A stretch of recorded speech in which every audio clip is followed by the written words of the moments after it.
A radicalised Bangladeshi has been detained. 36 others, including Singaporeans, investigated for terrorism-related activities.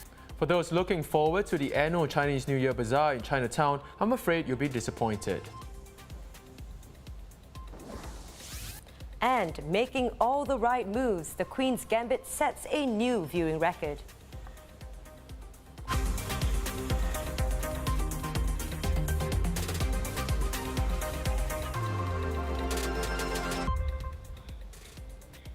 This is the Straits Times Newsnight. I'm Chao Suen. I'm Dylan Ang. Great to have you with us this Tuesday evening. A radicalised individual could have launched a terror attack on Singapore, said Home Affairs and Law Minister K. Shanmugam today. Ahmed Faysal, a radicalised Bangladeshi construction worker, was detained earlier this month under the Internal Security Act. The 26-year-old had been planning attacks back home, encouraging radicalisation and gathering weapons. While there's no indication that Faisal intended to carry out any acts of violence here in Singapore, there's reason to be concerned. Minister Shanmugam said, "You work it out for yourself. If he finds he can't go back to Bangladesh immediately, could he have decided one day to just attack people in Singapore? It's a very easy switch. His propaganda, his call for others to attack people of other faiths, that could have influenced other people too." The authorities investigated a total of 37 people, of whom 14 are Singaporean, and deported 16 foreigners. Our Singapore editor Zakir Hussain said the Singaporeans in question were all active on social media.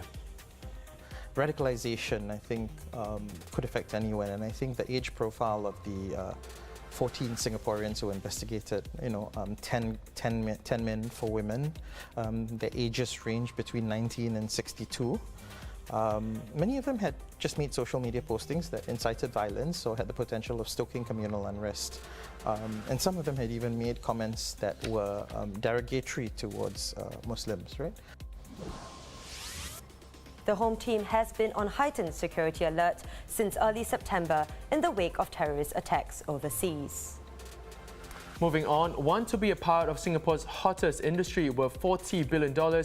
More than 12,000 jobs are available in the Infocom technology sector, according to the latest jobs situation report released by the Manpower Ministry. Some 95% of the openings consist of roles such as software, web and applications developers and network engineers. ICT is the best performing sector under the SG United Jobs and Skills Package. More than 7,000 job seekers have so far been placed into jobs, traineeships and attachments between April and early November. On to the COVID-19 situation here. For the 14th day in a row, there are 0 locally transmitted cases. It's Singapore's longest stretch without a community case since the first case was reported back in January. 18 imported cases were reported today. However, they consist of 2 Singaporeans and 14 work pass holders. Over in Hong Kong, more businesses will be forced to close starting Thursday, and more people will be ordered to get tested as the city battles another wave of coronavirus infections. 80 new cases were confirmed today, mostly from an expanding cluster linked to dance studios. In a look at post-coronavirus travel, Australia will likely require international arrivals to be vaccinated against the coronavirus or face a prolonged quarantine. This comes as Qantas said international travellers would need to be vaccinated against COVID-19 in order to fly with the airline. The holiday season is coming up. Many people are looking forward to it, but it won't be business as usual. The highly anticipated Chinese New Year Bazaar at Chinatown, which draws hundreds of thousands of visitors yearly, will not be returning next February. The Chinatown Business Association said it won't go ahead amid fears over crowd control in light of the pandemic. But despite the CNY Bazaar staying closed, the area will still be lit for the festive season.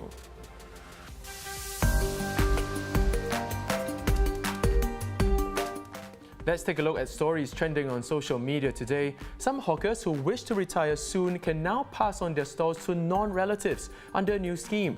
Previously, these hawkers could hand over their stalls only to family members, which proved to be a major roadblock in attracting newcomers to the scene.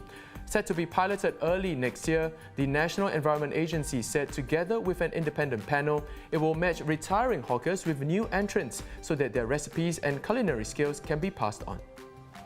There are many veteran hawkers who have toiled over hot stoves and blood and sweat for many years, but they have no one to impart or hand over their brand and their recipes to.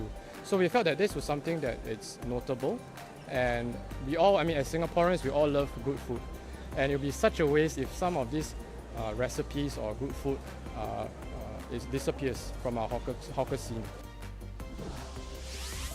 And next, a story I'm personally extremely excited about. Dylan, have you seen The Queen's Gambit on Netflix yet? I've seen a couple of episodes, but I'm not done with it yet, so please don't spoil anything for me. Well, tell that to the record 62 million households worth of viewers who have already watched the series. The Queen's Gambit, a drama set in the 1960s, has become Netflix's most popular limited scripted series ever. A coming-of-age story centered on an orphaned female chess prodigy, the series starring Anya Taylor-Joy has resonated with audiences around the world, with some 62 million households having watched the show in its first 28 days. And honestly, I'm not surprised that so many people resonate with it. I finished the series more or less in one sitting, just couldn't tear my eyes from the screen. Perhaps my favorite Netflix series ever. Well, I guess I gotta finish it now.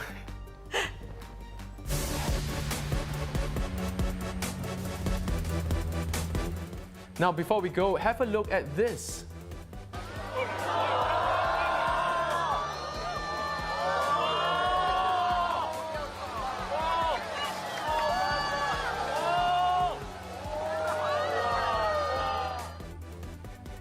And blast off! China has just launched an uncrewed spacecraft toward a previously unexplored part of the moon.